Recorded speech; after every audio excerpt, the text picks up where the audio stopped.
J'ai grandi dans le domaine du Cachemire, si je peux dire ça comme ça. Ma mère a travaillé dans le Cachemire, donc je connais ce produit depuis toute petite. Et 3 fois par an, Ada fait un voyage au pays du Cachemire. À 11 heures de vol de la France, en plein cœur de la Mongolie intérieure, une région du nord de la Chine, la jeune femme a rendez-vous à Baotou. Ici, c'est un peu la capitale mondiale du Cachemire. À tous les coins de rue, des grossistes et encore des grossistes.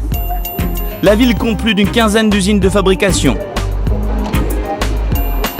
Mais surtout, à quelques kilomètres du centre-ville, c'est dans cette région que l'on trouve les fameuses Capraiscus, les chèvres qui donnent le poil de Cachemire.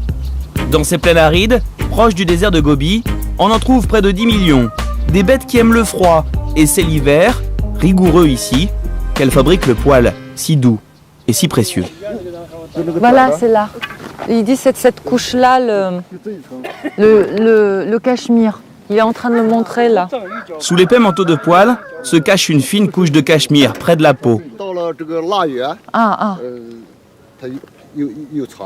Il dit là, ces jours-ci, il ne fait pas très froid. Donc là, le Cachemire, il est tout court. Mais au fur et à mesure qu'on va avancer donc, dans l'hiver, le poil du Cachemire donc, va grandir pour protéger la bête du froid. À la fin de l'hiver, ce duvet peut atteindre plusieurs centimètres. Et en avril, les chèvres sont tondues pour le récupérer.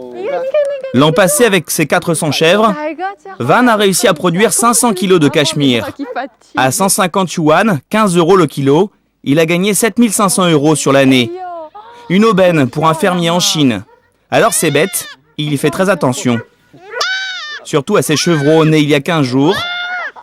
Un trésor sur pattes.